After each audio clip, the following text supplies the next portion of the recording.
இந்த சாப்டரோட ஸ்டார்டிங்கில் வந்து அந்த பேட்ரியாக்கு வந்து ஹீரோ கிட்ட வந்து மன்னிப்பு கேட்குற மாதிரி வந்து ஒரு பவ் டவுன் பண்ணி நீல் டவுன் பண்ணி ஹீரோ கிட்ட வந்து நல்லா ரெஸ்பெக்ட்ஃபுல்லாக வந்து ஹீரோ கிட்ட வந்து மன்னிப்பு கேட்டுட்டு இருக்கும்போது அங்கே ஹீரோக்கு கீழே இருக்கிற அந்த மெய்டும் சரி, அந்த புதுசாக வந்த அந்த இன்னொருத்தனும் சரி, அவங்கள்ட்ட இருந்துட்டு இவனுக்கு வந்து கண்டிப்பாக ஒரு ஹார்ஷான பனிஷ்மெண்ட் கொடுத்தே ஆகணும்னு சொல்லி ஹீரோ வந்துட்டு இப்போ என்ன பண்ணலாம் அப்படின்னு சொல்லும்போது தான் வந்து அந்த பேட்ரிக்கு வந்து நினச்சி பார்க்குறான். இந்த சின்ன பையன் இருக்கான்ல, அவனோட சின்ன வயசுலேயே வந்து அவங்க அம்மா வந்து தவறிடுறாங்க.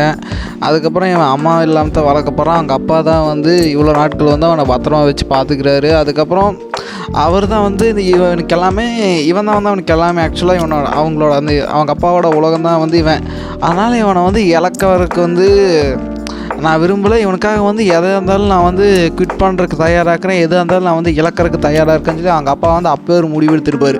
அதனால் அவங்க அப்பா வந்துட்டு, நீங்கள் வந்து என்னோடய பையனை மட்டும் விட்டுருங்க, அதுக்கு பதிலாக வந்து என்னோடய சொத்தை பூராமே வந்து நான் இந்த டெம்பிளுக்கு வந்து எழுதி வச்சிட்றேன், நான் என்னோடய ஃபேமிலி நேமும் கூட நான் அந்த டெம்பிளுக்கு தந்துடுறேன், எனக்கு நோபுங்கிற ஒரு ஸ்டேட்டஸே வேண்டாம், எனக்கு காமனராக இருந்தாலும் கூட நான் பொழைச்சிக்கிறேன், நான் காமனரான வாழ்க்கை, அதாவது இந்த சாதாரண மக்கள் மாதிரி அது வந்து நான் வாழ்றதுக்கு தயாராக இருக்கேன், தயவுசெய்து என்னோடய பையனை மட்டும் எந்த பனிஷ்மெண்ட்டும் கொடுக்காதீங்கன்னு சொல்லிட்டு வந்து ஹீரோ வந்து அவங்க அப்பா வந்து ஒரு பேட்ரியாக இருந்தாலும் கூட அவரோட வார்த்தையில் வந்து அவ்வளோ ஒரு அன்பும் அவளோட வெயிட்டும் வந்து ஹீரோ வந்து ஃபீல் பண்ணுறாரு. ஃபீல் பண்ணிவிட்டு, சரி நீங்கள் வந்து உங்கள் சொத்தெல்லாம் வந்து இழக்க வேண்டாம் அப்படின்னு சொல்லிவிட்டு, நீ என்ன தப்பு பண்ணிக்கணும் புரியுதா அப்படின்னு சொல்லி ஹீரோ கேட்க, அவன் வந்துட்டு எனக்கு புரியுது, நான் வந்து உங்களை இப்படி பேசியிருக்கூடாது அப்படின்னு சொல்லும்போது, இல்லை உன்னோட அப்பா வந்து இப்போ என்னோட முன்னாடி வந்து நீல் டவுன் பண்ண வச்சுருக்க பாரு, இதுதான் நீ பண்ண பெரிய தப்பு, இப்படிப்பட்ட அப்பா வந்து நீ நீல் டவுன் பண்ண வச்சுருக்கக்கூடாது அப்படின்னு சொல்லிட்டு ஹீரோ வந்துட்டு அந்த பேட்ரியாக்கிட்ட, நீங்கள் வந்து உங்களோட சொத்தெல்லாம் எழுதி வைக்க வேணாம், சின்னதாக ஒரு அமௌண்ட் மட்டும் நல்லா ஒரு ஃபைன் மாதிரி கட்டிட்டு போயிருங்க, உங்களோட ஹானரை வந்து நீங்களே வச்சுக்கங்க, நீங்கள் அதுவுமே இழக்க வேணாம் அப்படின்னு சொல்லிட்டு ஹீரோ வந்து சும்மா லைட்டான ஒரு பனிஷ்மெண்ட் தான் கொடுக்குறாரு. இதை வந்து அந்த பேட்ரியாக நினச்சிட்டு வந்து இவர் வந்து பெருந்தன்மையை வந்து விட்டு கொடுத்துட்டாரு, நாங்கள் வந்து இந்த கைண்ட்னஸ் தான் நாங்கள் மறக்க மாட்டோம்னு சொல்லி அவங்க ரெண்டு பேரும் வந்து ஹீரோவை பற்றி நினச்சிட்டு இருப்பாங்க. அப்போ அந்த ஃபீமேல் சைட் இருந்துட்டு, நான் வந்து இதை சுத்தமாகவே எதிர்பார்க்கல அப்படின்னு சொல்லிட்டு அவரும் நினச்சிட்டு இருப்பாள். அதுக்கப்புறம் அந்த செலிப்ரேஷன் முடியுது, தோட்டத்து பகுதிக்கு வராங்க. தோட்டத்து பகுதியில் வந்து ஹீரோ வந்து இந்த மாதிரி நீங்கள் யார் உங்களோட பேர் என்னன்னு சொல்லி அந்த இன்னொரு கார்டியன் மாதிரி இருக்கிற அவங்ககிட்ட கேட்கும்போது, அவனுக்கு அப்போ தான் வந்து என்னை மன்னிச்சிருங்க, நான் வந்து உங்களோட பேரை வந்து சொல்லியிருக்கணும், நான் என்னோடய பேரை வந்து சொல்லிட்டேன், அவன் ஒரு ஃபேமிலி பேரை வந்து சொல்லுவான், அது கொஞ்சம் வித்தியாசமாக இருக்கும், ஆனால் அந்த 3 ஃபேமிலி வந்து இவனும் ஒருத்தன். அதுக்கப்புறம் ஹீரோ வந்துட்டு, சரி 3 முக்கியமான ஃபேமிலி வந்து 2 பேர்த்த நான் பார்த்துட்டேன், இன்னொரு ஃபேமிலி எங்கே அப்படின்னு சொல்லும்போது, அப்போ தான் அந்த மெய்டை வந்து அங்கே சொல்லுவாள், அவங்க இருக்கிற ஒரு ப்ரெசன்ஸ் வந்து அந்த ஹோலி எம்பையரில் வந்து யாருக்குமே தெரியாது, அப்படி ஒரு ஃபேமிலி இருக்குதுன்னு தெரியும், ஆனால் வந்து அவங்களோட ட்ரூ ஐடென்டிட்டிஸ் யாருக்குமே வந்து தெரியாது, அவங்க மற்ற மக்கள் மத்தியில் வந்து நடமாட மாட்டாங்க, அவங்க எப்போவுமே வந்து ஷேடோவிலேருந்து இந்த செயிண்ட்டுக்கு சேவை செய்கிறது, இந்த ஹோலி எம்பையரை வந்து ஷேடோவிலேருந்து பாதுகாப்புறது தான் அவங்களோட தொழிலாக வச்சுக்கிட்டு இருக்காங்க, அதனால் அவங்க ஃபேஸை வந்து யாருக்குமே வந்து ரிவீல் பண்ண மாட்டாங்க, இவ்வளோயும் அவங்களோட ப்ரெசன்ஸை கூட யாருக்கும் வந்து ரிவீல் பண்ண மாட்டாங்க, அந்த காலத்துலேருந்தே வந்து அவங்க இருக்காங்கன்னு தெரியும், ஆனால் அவங்க யார் எப்படி இருப்பாங்க, எந்த மாதிரி ட்ரெஸ் போட்டிருப்பாங்க, எந்த மாதிரி ஃபேக்ஷன் யாருக்குமே தெரியாது அப்படின்னு சொல்லிட்டு இருக்கும்போது ஹீரோ வந்து அப்போ தான் வந்து ஒரு ப்ரெசன்ஸை வந்து அங்கே தோட்டத்தில் வந்து நோட்டீஸ் பண்ணுறாரு. உங்களுக்கு இதை தான் ப்ரெசன்ஸ் தெரியுதுன்னு சொல்லும்போது அவங்க எல்லாருமே வந்துட்டு எங்களுக்கு எதுவுமே தெரியல செய்யணும் அப்படின்னு சொல்லிட்டு இருக்கும்போது ஹீரோ வந்துட்டு அவரோட மேஜிக் யூஸ் பண்ணி அங்கே கிட்டத்தட்ட ஒரு 5-6 பேர் வந்து அந்த மரத்தில் வந்து ஒளிஞ்சிருக்கிறாங்க. ஹீரோ வந்து மானா யூஸ் பண்ணி வந்து கண்டுபிடிக்கிறாரு. அப்போ அந்த ஒளிஞ்சிட்டு இருக்கிற அவங்களும் வந்து நினைக்கிறானுங்க, இவனோட சின்ன பையனாக இருந்தாலும் இந்த சயின்ட்டுக்கு வந்து ரொம்பவுமே திறமை இருக்குது, நம்மளோட ப்ரெசன்ஸையும் வந்து கண்டுபிடிக்கிற அளவுக்கு ஒரு அவ்வளோ அற்புதமான ஆளா அப்படின்னு சொல்லிட்டு அவங்க வந்து ஹீரோவை பற்றி பெருமையாக தான் நினச்சிட்டு இருப்பாங்க. அதுக்கப்புறம் சீனுங்கிட்டே அந்த மெய்டு கிட்ட போகுது. மெய்டு வந்து அவளோட ஃப்ளாஷ்பேக் வந்து நினச்சி பார்ப்பா. அப்போ அவங்க அப்பா வந்து அவளை ரொம்ப ஹார்ஷாக ட்ரெயின் பண்ணியிருப்பார், நீ இப்படி இருந்தால் வந்து செயின்ட்டுக்கு எப்படி உதவி செய்ய அப்படின்னு சொல்லிட்டு. ஆனால் அவள் வந்து இவ்வளோ ஹார்டான ட்ரைனிங் எடுத்துமே வந்து அவள் சைட்னஸ் ஐடியலுக்கு வந்து ஏதோ ஒரு வகையில் வந்து அவள் செலக்ட் ஆகிருக்க மாட்டாள். ஆனால் கடவுள் வந்து வாய்ப்பாக வந்து ஹீரோவை பார்க்குறா.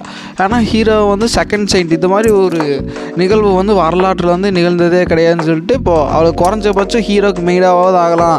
ஏன்னா அந்த 3 ஃபேமிலிஸுமே வந்து செயின்ட்டுக்கு வந்து சேவை செய்கிறது தான் அவங்களோட வாழ்நாள் லட்சியமே, இதுவே அவங்களுக்கு பெரிய ஹானர். அதனால் அவள் வந்து கடவுள் கொடுத்த வாய்ப்பாக வந்து நினச்சிட்டு ஹீரோ வந்து அவள் மெய்டாக வந்து வேலை செய்கிறாள். இப்படியும் அவள் ஒரு பிரின்சஸாக இருந்தாலும் கூட அதுக்கப்புறம் சீனங்கட்டை அதாவது 2வது பேப்டிசம் வந்து பண்ணணும். ஒரு பேப்டிசம் தான் முடிஞ்சுக்கு. 2வது பேப்டிசத்துக்கு வந்து ஹீரோ வந்து ஒரு இடத்துல போய் வந்து அவர் ரொம்ப நாட்கள் வந்து தனிமையிலேயே வந்து ஸ்பெண்ட் பண்ணணும். அந்த ஹோலி பவர் வந்து அவரோட பாடி வந்து அதாவது ரீச் ஆகிற அளவுக்கு அப்படின்னு சொல்லிட்டு அவன் அந்த ஐரியல் தான் வந்து சில இது ரூல்ஸ் எல்லாம் வந்து சொல்கிறான். இந்த மாதிரி நீங்கள் வந்து அங்கே தங்கணும், அங்கே வந்து நீங்கள் எந்த மானவம் வந்து யூஸ் பண்ணக்கூடாது, நீங்கள் வந்து உங்களோட ஆர்டினரி ஹியூமன் எப்படி வந்து அங்கே இருப்பானோ அது மாதிரி தான் நீங்கள் இருக்குன்னு சொல்லிட்டு அவர் ஹீரோ கிட்ட எல்லா ரூல்ஸும் செல்ல ஹீரோ வந்து அங்கே போகிறாரு. அது பழனி படிக்கட்டு மாதிரி பெருசாக இருக்கும். ஹீரோ வந்து அவள் படிக்கட்டில் வந்து அந்த கிராமத்தை போகிற மாதிரி ஒரு இடம் இருக்கும், நல்லா வெட்ட வெளியேன்னு ஒரு சின்ன வீடு இருக்கிற மாதிரி. அது வரைக்கும் அவள் வந்து கொண்டு விட்டுட்டு அவள் திரும்ப கீழே போயிடுவான். ஆனால் அங்கே வந்து இருக்கிறதுக்கு வந்து செயின்ட்டுக்கு வந்து பர்மிஷன் கிடையாது, ஏன்னா அது பேப்டிசம் நடக்கிறங்காட்டி. அதுக்கப்புறம் ஹீரோ வந்து சில நாட்கள் வந்து அங்கே கழிக்கிறாரு. அவருக்கு வந்து எந்த மானவம் வந்து யூஸ் பண்ண முடியாது. அவர் வந்து சாதாரண சராசரி மனுஷன் எப்படி வாழ்வானோ அப்படி தான் வாழ்ந்துட்டு இருக்கிறார் தனிமையாக. அவர் பழத்தை பறித்து சாப்பிட, மீனை பிடிச்சி ஃப்ரை பண்ணி சாப்பிடுன்ட்டு பண்ணிகிட்டு இருக்காரு. அதே சமயத்தில் வந்து திடீர்னு அவர் டென்ஷன் ஆகிட்டு இருப்பார். இது வந்து எனக்கு பிடிக்கல அப்படின்னு சொல்லிட்டு இருக்கும்போது திடீர்னு வந்து அந்த டிவைன் பவர் வந்து ஹீரோவோட உடம்புக்குள்ள வந்து வர மாதிரி இருக்குது. திடீர்னு வந்து மறுபடியும் ஸ்டாப் ஆயிடுது. அதுக்கப்புறம் திரும்பவும் வருது, திரும்பவும் ஸ்டார்ட் ஆகுது, திரும்பவும் வருது, திரும்பவும் ஸ்டாப் ஆகுது. இப்படியே வந்து ரிப்பீட்டடாக வந்து இந்த விஷயங்கள் வந்து நடந்துக்கிட்டே இருக்குது. ஹீரோவுக்கு வந்து ஒன்றுமே புரியல. ஹீரோவுக்கு வந்து எனக்கு இது கட்டுப்பாடு, நான் கீழே வரேன்னு சொல்லிட்டு ஹீரோ கீழே போகும்போது அங்கே ஐரியல் நின்று ஹீரோவை பார்த்துட்டு சர்ப்ரைஸாக பார்த்துட்டு இருப்பாள். ஏன்னா வந்து ஹீரோவோட உடம்புல வந்து அந்தளவுக்கு ஒரு டிவைன் பவர்ஸ் வந்து ஹீரோவோட உடம்புல வந்து வந்திருக்கும். ஹீரோவுக்கு வந்து இது தெரியாது. ஆக்சுவலாக ஹீரோ என்ன நினைக்கிறேன்னா அவரோட உடம்புக்குள்ள வந்து இந்த டிவைன் பவரே வந்திருக்காருன்னு நினச்சிருப்பேன். நான் ஆக்சுவலாக வந்து ஹீரோ வந்திருக்கும். அதுக்கப்புறம் சில நாட்கள் போகுது. ஹீரோ வந்து ஹோலி இம்ப்ரூவ் பண்ணுறதுக்கான வழிகள் வந்து அவர் பண்ணுறாரு. அவரோட பாஸ்ட் லைஃப்பில் வந்து அவருக்கு கிடச்ச அந்த எக்ஸ்பீரியன்ஸ், ஆர்கிடெக்ட், இன்ஜினியரிங், அப்புறம் அந்த அக்ரிகல்ச்சர், இது எல்லாத்தையுமே வந்து ஹீரோ வந்து கொஞ்சமாக வந்து டெவலப் பண்ணுற மாதிரி சில வேலைகள் வந்து அங்கே பண்ணுறாரு. அங்கே சில ப்ரெஸ் கான்ஃபரன்ஸ் மாதிரி வச்சு பேசுனா அங்கே சில எதிர்ப்புகள் வருது. ஆனால் ஹீரோ வந்து அதையும் வந்து ஒரு சமாளிக்கிறாரு. ஏன்னா ஐரியல் வந்து ஹீரோவுக்கு வந்து சப்போர்ட்டாக வந்து நிற்பாள். ஹீரோவுக்கு அந்தளவுக்கு இன்ஃப்ளூயன்ஸ் இல்லைனாலும் கூட ஹீரோவுக்கு முன்னாடி வந்து ஐரியல் வந்து சைட்னஸ்ன்னு சொல்லிட்டு அங்கே இருக்கிற நிறைய பேர்த்தோட இன்ஃப்ளூயன்ஸ் வந்து அவள் ஏற்கனவே வந்து வாங்கி வச்சுருப்பா. அதனால் இது கொஞ்சம் ஹீரோவுக்கு ஒரு பெரிய ஹெல்ப்பாக வந்து நடக்குது. அதுக்கப்புறம் ஹீரோ கொடுத்த அந்த இதுபடி அங்கே அக்ரிகல்ச்சர் விளைநிலங்கள்லாம் நல்லா விளையுது, எக்கனாமி கொஞ்சம் க்ரோத் ஆகுது.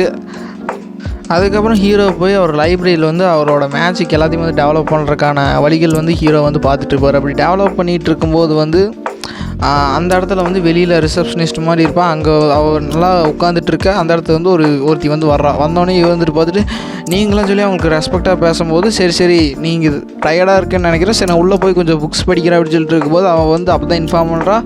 அங்கே வந்து ஏற்கனவே வந்து செயின்ட்டு அவரோட நடமாட்டம் தான் வந்து இந்த லைப்ரரியிலே வந்து ஜாஸ்தி இருக்குது, அவர் நிறையா புத்தகத்தை வந்து படிச்சுட்டு இருக்கிறாரு அப்படின்னு சொல்லிட்டு இருக்கோம்.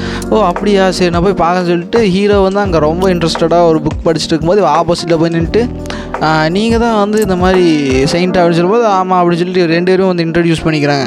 அப்போ ஹீரோ வந்து அந்த படிக்கிற அந்த தலைப்புகள் வந்து என்னென்னா மேக்ஸிமம் ஹீரோ இது வரைக்கும் படித்த எல்லாமே வந்து அந்த மெடிக்கல் சம்மந்தமான புக்கை தான் வந்து ஹீரோ படித்து வச்சுருப்பார். அந்த மேஜிக் ஓல்டு சம்மந்தப்பட்ட ஒரு புக்கை தான் வந்து ஹீரோ படித்து வச்சுக்கிட்டு இருப்பார். அதுக்கப்புறம் அவர் சொல்கிறேன் இந்த மாதிரி ஹோலி லைப்ரரிக்கு வந்து நான் தான் வந்து மேனேஜர் சொல்லி இன்ட்ரடியூஸ் பண்ணிக்கிறேன். அதுக்கப்புறம் சில நாட்கள் வந்து அவங்க 2 பேத்துக்கும் வந்து பழக்க வழக்கம் வந்து நடக்குது.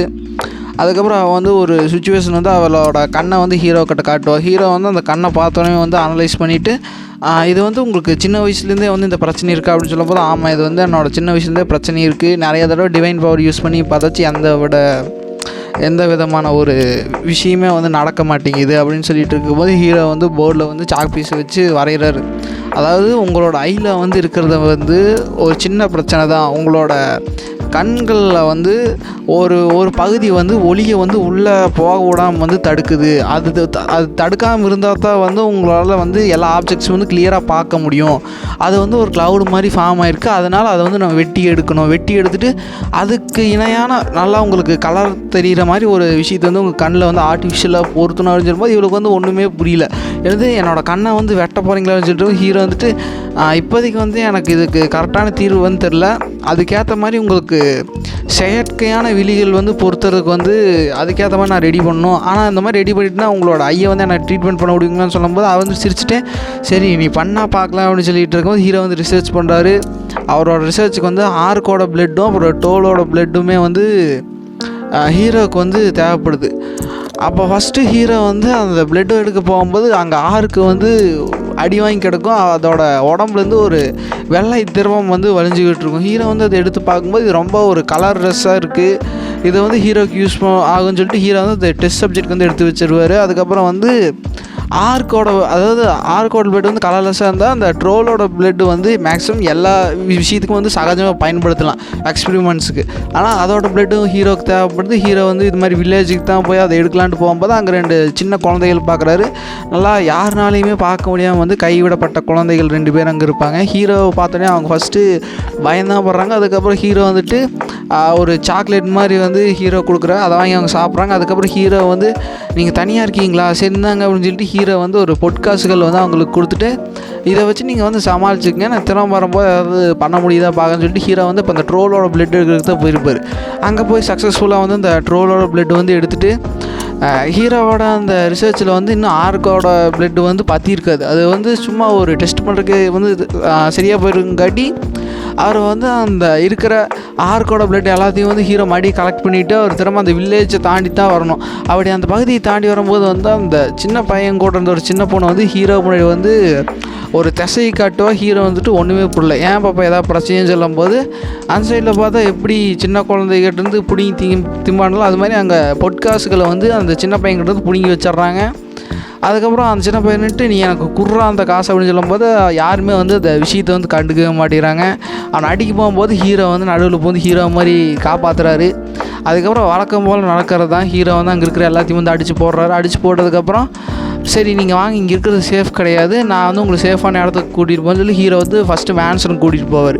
அப்படி மேன்சனுக்கு கூட்டிகிட்டு போனோடனே வந்து அங்கே இருக்கிற மெய்டு வந்து இங்கே இருக்கிற ரூல்ஸ் படி ஹோலி அந்த செயின்ட்டு மட்டும்தான் வந்து இங்கே தங்கணும், அதாவது ஒரு செயின்ட்டு மட்டும்தான் தங்கணும், இது வந்து ரொம்ப ஸ்ட்ரிக்டான ரூல்ஸு, இது வந்து செயின்ட்டாக இருந்தாலுமே வந்து மீற முடியாது அப்படின்னு சொல்லிட்டு அவன் வந்து ஸ்ட்ரிக்டாக சொல்லிடுவான். அந்த மாதிரி சின்ன குழந்தைகளை வந்து உங்களுக்கோசரம் இந்த மேன்ஷன் வந்து தங்க வைக்க முடியாது அப்படின்னு சொல்லிட்டு ஹீரோ வந்துட்டு ஓ அப்படியா, இந்த ஹோலியம்பேரோட ரூல்ஸ் எல்லாம் ரொம்ப ஸ்ட்ரிக்டாக இருக்குப்பான்னு சொல்லிட்டு ஹீரோ வந்துட்டு சரி வாங்க குழந்தைகளா, நான் வந்து உங்களுக்கு வேற ஒரு இடத்த வந்து காட்டுறேன்னு சொல்லிட்டு ஹீரோ வந்து கொஞ்சம் அந்த இடத்துலேருந்து தள்ளி வந்து ஒரு சின்ன ஹவுஸ் வந்து பில்டு பண்ணுறாரு. பில்டு பண்ணிவிட்டு இனி வந்து இங்கேயே வந்து உங்கள் வாட்டு நாட்களில் வந்து கழிக்கலாம், உங்களை வந்து எந்த தக்ஸுமே வந்து டிஸ்டர்ப் பண்ண மாட்டாங்க அப்படின்னு சொல்லிட்டு ஹீரோ வந்து அந்த சின்ன குழந்தைகளுக்கு வந்து ஆறுதலாக பேச அவங்க வந்து ஹீரோ கிட்ட வந்து ரொம்ப தேங்க்ஸ் சொல்கிறாங்க. ஹீரோ வந்து அப்போ அவங்க 2 பேத்துக்கு வந்து ஒரு 2 பேர் வைப்பார், ஏன்னா அவங்க 2 பேத்துக்கு பேருங்க கூட கிடையாது.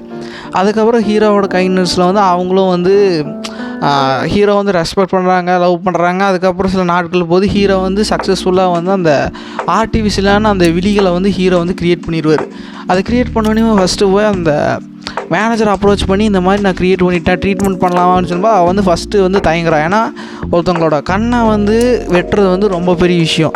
இப்போது சகஜமான கண் விழியல் பிரச்சனையிலையும் வந்து நிறைய பேர்த்துக்கு வந்து ஆப்ரேஷன் பண்ணால் சில பேர்த்துக்கு வந்து ப்ரெஷர் ஆகும் அந்த மாதிரி. ஆனால் அவர் ரொம்ப ஸ்கேர்டாக இருக்கும்போது ஹீரோ வந்து அவரோட செயின்ட்டுங்கிற அந்த பதவியில் இருந்தாலும் கூட அவர் வந்து பவ் டவுன் பண்ணி நீங்கள் வந்து எதுக்குமே பயப்பட வேணாம், இதை நான் நம்புங்க, நான் வந்து கண்டிப்பாக உங்களோட கண்ணை வந்து க்யூர் பண்ணுறேன் அப்படின்னு சொல்லிட்டு ஹீரோ செயின்ட்டாக இருந்தாலும் கூட அவர் குனிஞ்சு நல்லா ஒரு பவ் டவுன் பண்ணி இருக்கிறத வந்து இவங்கனால பார்த்துட்டு சரி இவங்க வந்து இவ்வளோ இதாக கேட்குறாங்க அப்படின்னா நான் ஒத்துக்கிறேன்னு சொல்லிட்டு அவள் வந்து சரி ஆப்ரேஷன் பண்ணுறதுக்கு தயார் அப்படின்னு சொல்லிட்டு இப்போ அந்த நாளே வந்து ஆப்ரேஷன் வந்து நடக்குது. எப்படி ஒரு ஆப்ரேஷன் தேட்டரில் நடக்கும், அவங்களோட கண்ணை தவிர்த்து எல்லாத்தையுமே வந்து க்ளோஸ் பண்ணிவிட்டு ஹீரோ வந்து சர்ஜரி பண்ணுறாரு. சர்ஜரி பண்ணும்போது இந்த மாதிரி சர்ஜரி வந்து பண்ணி முடிஞ்சு அடுத்த செகண்டே வந்து அவள் வந்து சில நாட்கள் வந்து ரெஸ்ட்டில் தான் இருப்பாள். அதுக்கப்புறம் வந்து அவளோட கண்ணை வந்து முழிச்சு பார்க்குற, கண்ணை முழிச்சு பார்த்தோன்னே அங்கே இருக்கிற எல்லா விஷயமே விசிபிளாக வந்து எல்லாமே தெரிய ஆரம்பிக்குது. இவளுக்கு வந்து ஃபஸ்ட் டைம் அவள் சைல்ட்லேருந்தே வந்து ஒரு பிளர்ரியாக பார்த்துட்டு இருந்த அந்த கண்கள்னால் வந்து அதாவது ஒரு கண் தான் பிளர்ரியாக தெரியும். அது வந்து இப்போ அவளுக்கு ரொம்ப கிளியராக தெரியுதுங்காட்டி அவள் பார்த்து சர்ப்ரைசிங்காக ரொம்ப தேங்க்ஸ், இது வந்து கனவாக இருக்கணும்னு சொல்லிட்டு அவன் நினச்சிட்டு இருக்க. ஹீரோன்ட்டு இல்லை, கனவு இல்லைப்பா அப்படின்னு சொல்லிகிட்டு இருக்கேன். இப்போ அடுத்த சீனில் வந்து அந்த இடத்த ஹோலியம்பேரில் வந்து ஒரு மிஷினரின்னு ஒரு குரூப் இருக்கும். அந்த குரூப்பில் சேர்ந்த ஒருத்தவங்க வந்து அங்கே இருக்கிற சைட்னஸ் ஐரியல் கிட்ட வந்து இந்த மாதிரி சில நாட்கள் கழித்து நம்மளோட எம்பையரை வந்து அட்டாக் பண்ணுற மாதிரி சில படைகள் வந்து நம்ம எம்பையருக்கு வந்து வந்துக்கிட்டு இருக்குது, கூடி சீக்கிரத்துமே வந்து அந்த வார் இப்போ ஸ்டார்ட் ஆக போகுது, அதை வந்து நடத்தி கொண்டு வந்துட்டு இருக்கிறது வந்து ஒரு நெக்ரோமேன்சர், நிறைய நடைப்பிணங்கள் வந்து நம்மளோட ஹோலி எம்பையரை வந்து அட்டாக் பண்ணுறதுக்கு வந்துட்டுருக்கு அப்படின்னு சொல்லி அவன் இன்ஃபார்ம் பண்ணிகிட்ருப்பான். அதுக்கப்புறம் ஐரியல் இருந்துட்டு சரி நீங்கள் கவலைப்படாதீங்க பார்த்துக்கலாம் அப்படின்னு சொல்லிகிட்டு இருக்க இதோடைய வந்து இந்த சீசன் 1 முடியுது கைஸ். ஆக்சுவலாக இன்றைக்கி ஒரு வீடியோ தான் அப்லோட் பண்ணுறேன். என்ன ப்ரோ நீங்கள் ஒரு 2 வீடியோஸ் வந்து அப்லோட் பண்ணுறேன், நீங்கள் ஒரு வீடியோவை அப்லோட் பண்ணிகிட்ருக்கீங்க அப்படின்னு நினைக்காதீங்க. ஆக்சுவலாக நான் இது கொஞ்சம் ஒர்க் ஆனதால் ஒரு வீடியோ மேக் பண்ணேன். பட் அது கொஞ்சம் லாங்காக மேக் பண்ணியிருப்பேன். இது கொஞ்சம் ஷார்ட்டாக தான் இருக்கும், தப்பாக நினச்சிக்காதீங்க. நம்ம நெக்ஸ்ட்டு நியூ மாடலில் மீட் பண்ணலாங்க. ஏன்னா இது வந்து சீசன் 1 நான் வந்து முடிக்கலான்னு நினைக்கிறேன்.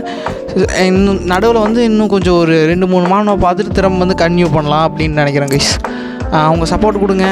ஒரு வீடியோ வந்து தப்பாக நினச்சிக்காதீங்க. நாளையிலேருந்து ஒரு 2 வீடியோஸ் வந்து போடுறேன். இப்போ டபுள் வீடியோ போட்டுருவேன். பட் இதோடையே வந்து இந்த சாப்டர் முடியுது. சொல்கிற அளவுக்கு பெருசாக எதுவும் இருக்காது இந்த சாப்டரில். அதனால தான் கைஸ் இதை கொஞ்சம் எனக்கே இழுத்துட்டு போகிறங்காட்டி போர் அடிக்கிறங்காட்டி இதை முடிச்சுட்டு வேறு ஒரு நியூ மான்வா, ஒரு அட்வான்ஸ்டான ஒரு மானவா போகலான்ட்டு இருக்கேன். இந்த டஞ்சன், இந்த மரீன் வேர்ல்டு பேஸ் பண்ணி நிறைய பேர் கேட்குறீங்க. சில பேர் வந்து நேனோ மிஷின் வந்து கேட்டிருக்கீங்க. சில பேர் வந்து அந்த ஹெவன்லி, அந்த revenge of the heavenly demon கேட்குறீங்க. நிறைய மரீன் வேர்ல்டு வந்து கேட்குறீங்க. மரீன் பேஸ் பண்ணி ஏற்கனவே ஒரு வீடியோ போட்டு வச்சுருப்பேன். டஞ்சனும் வந்து போட்டாச்சு. இப்போது நியூவான ஒரு மேஜிக்கல் சர்ஜரி அதை சம்மந்தமாக போட்டிருக்கேன். நீ அடுத்த வர அந்த மான் வந்து கொஞ்சம் ஸ்பேஸ் சம்மந்தமாக ஒரு ஸ்பேஷியல் க்ரீச்சர், அதாவது ஹீரோ வந்து ரீஎன்கார்னேட் வந்து ஒரு ஏலியனாவது மாதிரி இருப்பார், அந்த மாதிரி வந்து ஒரு மான்வாக போடலான்ட்டு இருக்கேன். உங்களோட அந்த ஆதரவு வந்து கமெண்டில் சொல்லுங்கள். இந்த மாதிரி நியூவாக போடலாங்க, புது டிஃப்ரெண்ட் ஜானராவில் போடலாம். ஹீரோ வந்து புதுசாக வந்து மான்ஸ்டராக வந்து ரீஎன்கார்னேட் ஆகிக்கிறது வந்து மேக்ஸிமம் யாருமே வந்து கவர் பண்ணியிருக்க மாட்டாங்கன்னு நினைக்கிறேன். ஆனால் நான் அதை போடலான்ட்டு கொஞ்சம் இன்ட்ரெஸ்டடாக இருக்கேன். வெல் கைஸ், நெக்ஸ்ட் பார்ட்டில் மீட் பண்ணிக்கும். பாய். லைக் அண்ட் ஷேர், சப்ஸ்கிரைப் பண்ணுங்கள், மறக்காமல் கமெண்ட் பண்ணிடுங்க. Okay guys, bye guys.